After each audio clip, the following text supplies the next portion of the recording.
Good morning all. Financial ഡെറിവേറ്റീവ്സിൻ്റെ മൂന്നാമത്തെ ലെക്ചറാണ് നമ്മൾ ഇന്ന് ഡീൽ ചെയ്യുന്നത്. കഴിഞ്ഞ ക്ലാസ്സിൽ നമ്മൾ different types of financial derivatives ആണ് പറഞ്ഞത്.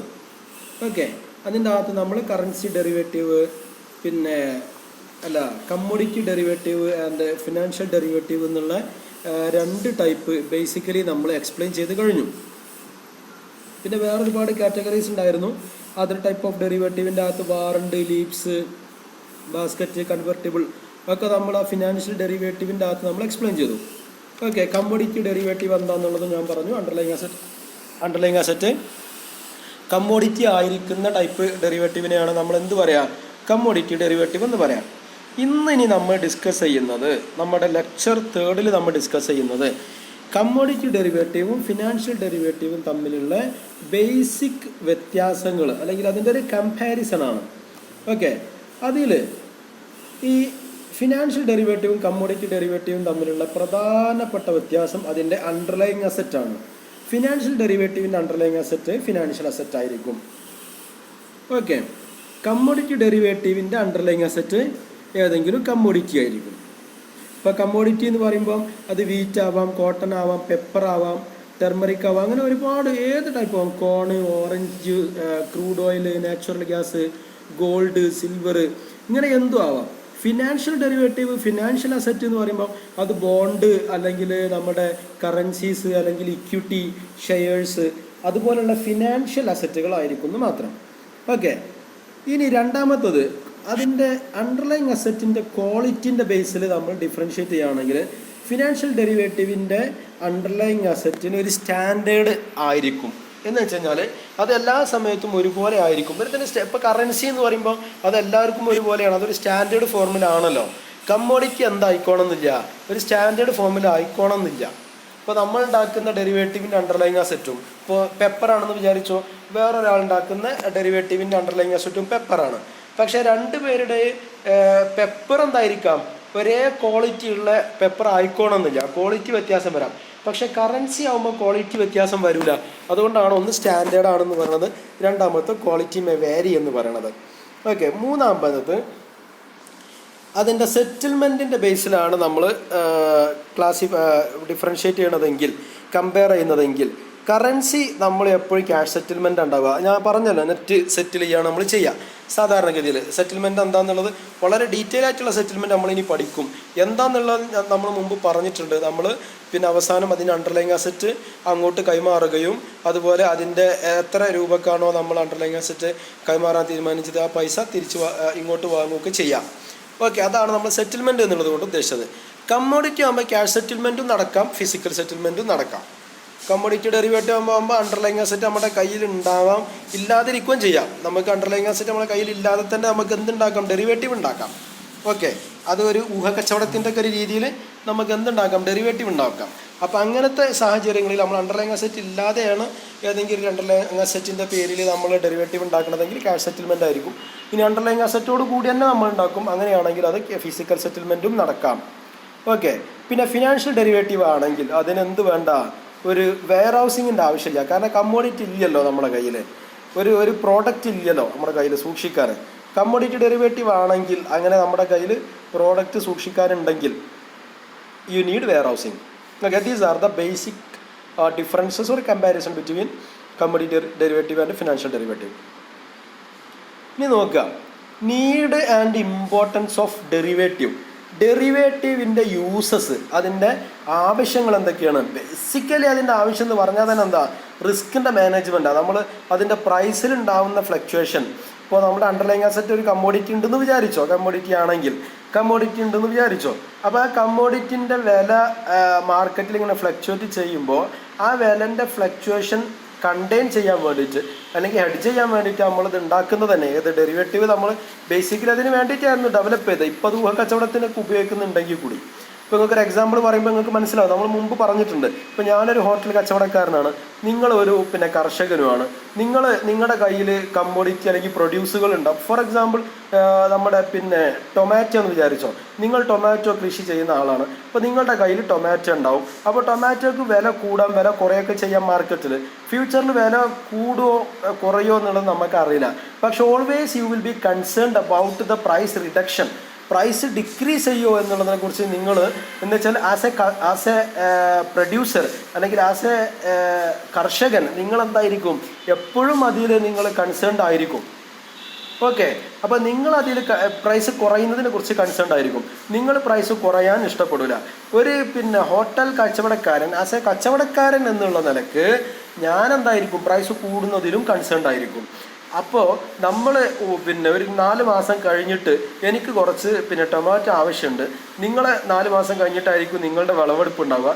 അപ്പോൾ ആ സമയത്ത് നിങ്ങൾക്കത് വിൽക്കുകയും വേണം. അപ്പോൾ നമ്മളിപ്പോഴേ ഒരു അഗ്രിമെൻറ്റിൽ എത്താണ്. 4 മാസം കഴിഞ്ഞിട്ട് 1 കിൻഡൽ ടൊമാറ്റോ നിങ്ങൾ ഇന്ന പ്രൈസിന് ഇന്ന ഡേറ്റിന് ഇത്ര ക്വാണ്ടിറ്റി നിങ്ങൾ എനിക്ക് തരും എന്നുള്ളൊരു അഗ്രിമെൻറ്റ് ഉണ്ടാക്കുക. അപ്പോൾ പ്രൈസ് കുറയുന്നതിനെ കുറിച്ച് നമ്മൾ ബേജാറാവണ്ട. കാരണം നമ്മുടെ പ്രൈസ് അവിടെ നമ്മൾ ലോക്ക് ചെയ്തു. ഇന്ന പ്രൈസിന് എന്നുള്ളത് നമ്മൾ തീരുമാനിച്ചു. ഇനി പ്രൈസ് കുറഞ്ഞാലും നിങ്ങൾ ആ പ്രൈസിനാണ് നിങ്ങൾ എനിക്ക് തരിക. ഓക്കെ, പ്രൈസ് കുറഞ്ഞാൽ നിങ്ങൾക്ക് ലാഭമാണ്. മാർക്കറ്റിൽ പ്രൈസ് കുറയുമ്പോൾ നിങ്ങൾക്ക് കൂടിയ പ്രൈസിന് എനിക്ക് തരാം. ഓക്കെ, അപ്പോൾ നിങ്ങൾക്ക് ലാഭമാണ്.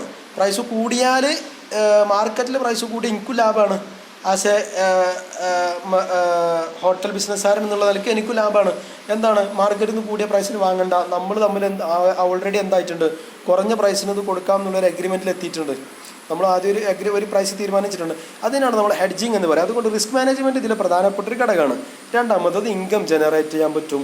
അതുപോലെ ട്രേഡിങ് എഫിഷ്യൻസി കൂട്ടും. ഇൻവെസ്റ്റ്മെൻറ്റ് ഗോൾസ് അച്ചീവ് ചെയ്യാൻ വേണ്ടി നമുക്കിത് ഉപയോഗിക്കാം. ട്രാൻസാക്ഷൻ കോസ്റ്റ് കുറക്കാം. അതുപോലെ ഒരു ഫിനാൻഷ്യൽ എഞ്ചിനീയർ ഒരു പുതിയ അസറ്റ് എന്ന് വെച്ചാൽ പുതിയ ഇൻസ്ട്രുമെൻറ്റ് നമ്മൾ ക്രിയേറ്റ് ചെയ്യുന്നത് കൊണ്ടാണ് ഫിനാൻഷ്യൽ എഞ്ചിനീയറിംഗ് എന്ന് പറയുന്നത്. ഇതൊക്കെയാണ് ഇതിൻ്റെ പ്രധാനപ്പെട്ട യൂസസ്. അതിൻ്റെ എക്കണോമിയിൽ ഉണ്ടാക്കുന്ന മാറ്റങ്ങൾ അല്ലെങ്കിൽ എക്കണോമിക് ഫങ്ഷൻസ് എന്തൊക്കെയാണ് അതിന്? ഒന്ന് തന്നെയാണ് റിസ്ക് മാനേജ്മെൻറ്റ്. രണ്ടാമത്തത് പ്രൈസ് ഡിസ്കവറി. നമ്മളൊരു പ്രോഡക്റ്റിന് 4 മാസം കഴിഞ്ഞിട്ടുള്ള പ്രൈസ് നമ്മൾ ഇപ്പോഴേ തീരുമാനിക്കുകയാണ്. അപ്പോൾ കുറേ ആളുകൾ അങ്ങനെ ഒരു അഗ്രിമെൻറ്റ് ഉണ്ടാക്കുമ്പോൾ ആ പ്രൈസിന് 4 മാസം കഴിയുമ്പോൾ ഏകദേശം അതേ പ്രൈസ് തന്നെ ആയിരിക്കും. ഒരു പ്രൈസിനെ ഡെവലപ്പ് ചെയ്യാൻ പറ്റും, പ്രൈസ് ഡിസ്കവർ ചെയ്യാൻ പറ്റും. അതുപോലെ ലിക്വിഡിറ്റി ഉണ്ടാക്കും, എഫിഷ്യൻസി ഇൻ ദ ട്രാൻസാക്ഷൻസ് ഉണ്ടാക്കും, പോർട്ട്ഫോളിയോ മാനേജ്മെൻറ്റ് ഫംഗ്ഷനെ നമ്മളത് സഹായിക്കും. അതുപോലെ എക്കണോമിക് ഡെവലപ്മെൻറ്റും ഉണ്ടാക്കും. ഓക്കെ, ഒരു എക്കണോമിക് ഡെവലപ്മെൻറ്റിനും ഇത്തരം റിസ്ക് മാനേജ്മെൻറ്റ് ടൂൾസുകൾ ആവശ്യമാണ്. അതാണ് അതിൻ്റെ എക്കണോമിക് ഫങ്ഷൻസ് എന്ന് പറയുന്നത്. ഓക്കെ, ഇനി അതിൻ്റെ ക്രിറ്റിസിസംസ് എന്തൊക്കെയാണ് അതിൻ്റെ മിസ്യൂസസ്? ഒന്നാമത്തത് വൊളാറ്റിലിറ്റി ഇൻക്രീസ്ഡ് ആണ്. അപ്പോൾ നമ്മൾ പ്രൈസിനെ ഹെഡ്ജ് ചെയ്യാൻ വേണ്ടിയിട്ടാണെങ്കിലും ഈ ഡെറിവേറ്റീവ് മാർക്കറ്റിൽ ഡെറിവേറ്റീവ് ഇപ്പോൾ ഒരു കമ്മോഡിറ്റി അണ്ടർലൈങ് അസറ്റ് ഉണ്ടായിക്കോണമെന്ന് നിർബന്ധമില്ലാത്ത രീതിയിൽ അത് വളരെ വൈഡായിട്ട് സ്പെക്കുലേറ്റീവ് പർപ്പസിന് വേണ്ടി ഉപയോഗിക്കുന്നുണ്ട്. അതുകൊണ്ട് അതിൻ്റെ റിസ്ക് കൂടുതലാണ്. ഡെറിവേറ്റീവ് എന്നുള്ള ഇറ്റ്സെൽഫ് അത് റിസ്ക് കൂടുതലാണ്. നമ്മൾ വേറൊരു കമ്മോഡിറ്റിൻ്റെ പ്രൈസിനെ ഹെഡ് ചെയ്യുന്നുണ്ടെങ്കിൽ കൂടി ഡെറിവേറ്റീവ് എന്നുള്ള നിലയ്ക്ക് അത് റിസ്ക് കൂടുതൽ ഉണ്ടാക്കുന്നുണ്ട്. കാരണം അതൊരു സ്പെക്കുലേറ്റീവ് പർപ്പസിന് വേണ്ടി ഉപയോഗിക്കുന്നത് കൊണ്ട്. അതുകൊണ്ട് തന്നെ അത് ബാങ്ക്രപ്സി കൂട്ടുന്നുണ്ട്, കടം പെരുകുന്നുണ്ട്, ബാങ്ക്രപ്സി കൂട്ടുന്നുണ്ട്. അതിൽ ഇൻവോൾവ് ആയിട്ടുള്ള പാർട്ടീസിന് ഇൻക്രീസ്ഡ് റെഗുലേറ്ററി ബർഡൻ. അതിൻ്റെ റെഗുലേഷൻ എന്ന് പറയുന്നത് അതിൽ റിസ്ക് കൂടുതലായതുകൊണ്ട് തന്നെ, അതിൽ ചീറ്റ് ചെയ്യപ്പെടാനുള്ള സാധ്യതയും വളരെ കൂടുതലായതുകൊണ്ട് തന്നെ അതിൻ്റെ റെഗുലേഷൻ ഒന്ന് തന്നെയാണ് വളരെ ബർഡനാണ്. എൻഹാൻസ്മെൻറ്റ് ഓഫ് റിസ്ക്, അത് ആ ഡെറിവേറ്റീവ് എന്നുള്ള ഇറ്റ്സെൽഫ് ആ സെക്യൂരിറ്റിൻ്റെ റിസ്ക് ആണ്. നമ്മൾ ആ സെക്യൂരിറ്റി ഉണ്ടാക്കുന്നത് വേറെ ഒരു ഫ്ലക്ച്വേഷൻ റിസ്കിനെ ഹെഡ് ചെയ്യാൻ വേണ്ടിയിട്ടാണെങ്കിൽ കൂടി ആ സെക്യൂരിറ്റി ഇറ്റ്സെൽഫ് ഈസ് റിസ്കി. കാരണം നമ്മളത് എന്തിനു ഉപയോഗിക്കുകയാണ്? സ്പെക്കുലേറ്റീവ് പർപ്പസിന് വേണ്ടി ഉപയോഗിക്കുന്നത് കൊണ്ടാണ് അത് റിസ്കി കൂടുതലാണെന്ന് പറയുന്നത്. സ്പെക്കുലേഷനും ഗാംബ്ലിങ്ങും ഒക്കെ അതിൽ വളരെ കൂടുതലായിട്ട് ഇപ്പോൾ വൈഡായിട്ട് യൂസ് ചെയ്യുന്നുണ്ട്. അങ്ങനെ ഒരു മോട്ടീവ് അതിൻ്റെ അകത്തുണ്ട്. Instability of the financial system. Financial സിസ്റ്റത്തിൻ്റെ സ്റ്റെബിലിറ്റി തന്നെ ഡെറിവേറ്റീവ് കുറക്കുന്നു വാദിക്കുന്ന ആളുകളുണ്ട്. Okay, these are the criticisms. ഇനി നോക്കുക അതിൽ ഇൻവോൾവ് ആയിട്ടുള്ള റിസ്കുകൾ എന്തൊക്കെയാണ്. ബേസിക്കലി ഒന്നാമത്തത് കൗണ്ടർ പാർട്ടി റിസ്ക്. നമ്മളുടെ എയ്തർ ഓർ പാർട്ടി നമ്മളിപ്പോൾ 2 പാർട്ടീസാണ് ഒരു കോൺട്രാക്റ്റിലുള്ളതെങ്കിൽ ഒന്നുകിൽ ഞാൻ ഡീഫാൾട്ട് ആവാം അല്ലെങ്കിൽ നിങ്ങൾ ഡീഫാൾട്ട് ആവാം. ആ 2 പാർട്ടിയിൽ ഏതെങ്കിലും ഒരാൾ ഡീഫാൾട്ട് ആയാലും അത് റിസ്ക്കിയാണ്. കാര്യം മനസ്സിലായോ? അത് പക്ഷേ സെക്യൂരിറ്റി എക്സ്ചേഞ്ച് അല്ലെങ്കിൽ കമ്മോഡിറ്റി എക്സ്ചേഞ്ച് വഴിയാണ് ചെയ്യുന്നതെങ്കിൽ റിസ്ക് കുറവാണ്. അത് കമ്മോഡിറ്റി എക്സ്ചേഞ്ച് ആയിരിക്കും. നമ്മൾ ഒരു കൗണ്ടർ പാർട്ടി റിസ്ക് ഉണ്ടാവില്ല. പക്ഷെ അല്ലാത്ത ഫോർവേഡ് പോലുള്ളതൊക്കെ ആണെങ്കിൽ റിസ്ക് കൂടുതലാണ്. ഇപ്പോൾ വെറുതെ ഒരു എക്സാമ്പിൾ പറഞ്ഞുതരാം. നേരത്തെ പറഞ്ഞിട്ടുള്ള ടൊമാറ്റോൻ്റെ എക്സാമ്പിൾ.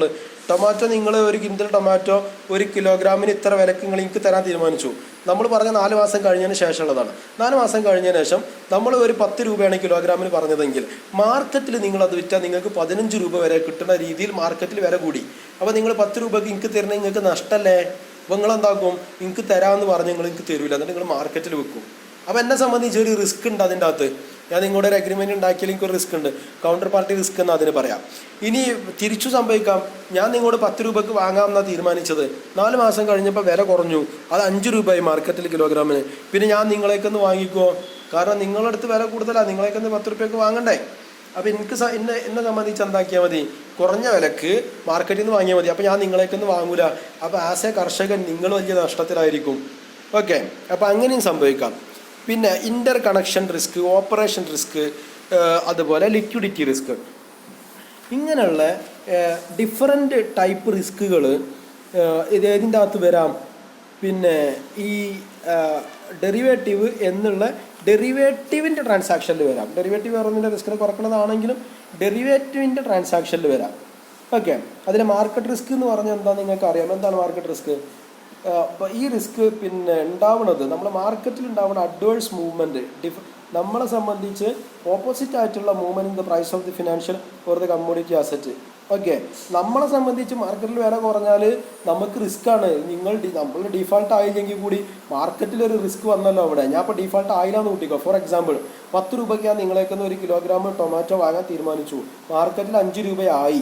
ഇനിയിപ്പോൾ അപ്പോൾ എനിക്ക് ഡീഫാൾട്ട് ആകുമ്പോൾ മറ്റേ പാർട്ടിക്ക് ഒരു ഡീഫാൾട്ട് റിസ്ക് ഉണ്ട്. എന്ന് വെച്ച് കഴിഞ്ഞാൽ കർഷകനെ സംബന്ധിച്ച് ഡീഫാൾട്ട് റിസ്ക് ഉണ്ട്. പക്ഷേ ഞാൻ പിന്നെ ലോയലാണ്, ഞാൻ ആ എഗ്രിമെൻറ്റിനോട് ലോയലാണ്, ഞാൻ ഡീഫാൾട്ട് ആയില്ല. അങ്ങനെ മുമ്പ് എന്നെ സംബന്ധിച്ച് റിസ്ക് ഉണ്ട്. 5 രൂപയ്ക്ക് വാങ്ങേണ്ട സാധനം 10 രൂപയ്ക്കാണ് ഞാൻ വാങ്ങുന്നത്. അപ്പോൾ അതൊരു ടൈപ്പ് മാർക്കറ്റ് റിസ്ക്കാണ്. ഓക്കെ, പിന്നെ അതുപോലെ പിന്നെ ഇൻ്റർ കണക്ഷൻ റിസ്ക്. ഒരു market can greatly effect what happens to another market. ഒരു മാർക്കറ്റിൽ ഉണ്ടാവുന്നത് വേറൊരു മാർക്കറ്റിനെ ബാധിക്കും. അപ്പോൾ നമ്മളുടെ സ്പോട്ട് മാർക്കറ്റിൽ ഉണ്ടാവുന്നത് ഏതിനെ ബാധിക്കും? സ്പോട്ട് മാർക്കറ്റിൽ ഉണ്ടാവുന്ന ഏതിനെ ബാധിക്കും? നമ്മളുടെ ഡെറിവേറ്റീവ് മാർക്കറ്റിനെ ബാധിക്കും.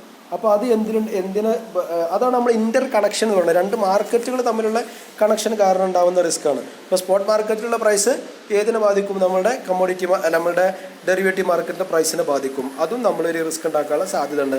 അതുപോലെ operation risk arises when the internal systems are not capable of managing the transaction. Liquidity risk, most derivatives are customized instruments. Hence investors may not be able to close out. നമ്മുടെ customised ആയിട്ട് ഉള്ള സംഭവം ഉണ്ടാക്കണതെങ്കിൽ, standard ആണെങ്കിൽ എല്ലാവർക്കും അത് വാങ്ങാൻ പറ്റും. പക്ഷേ കസ്റ്റമൈസ്ഡ് ആണെങ്കിൽ അതിനെന്തുണ്ട്? It has a liquidity risk. Okay, അത്രയേ ഉള്ളൂ നമ്മുടെ ഒന്നാമത്തെ മൊഡ്യൂൾ നമുക്ക് പഠിക്കാൻ. ഫസ്റ്റ് മൊഡ്യൂൾ ഈസ് ഓവർ എന്ന് വെച്ച് കഴിഞ്ഞാൽ first chapter is over. That's all. Thank you.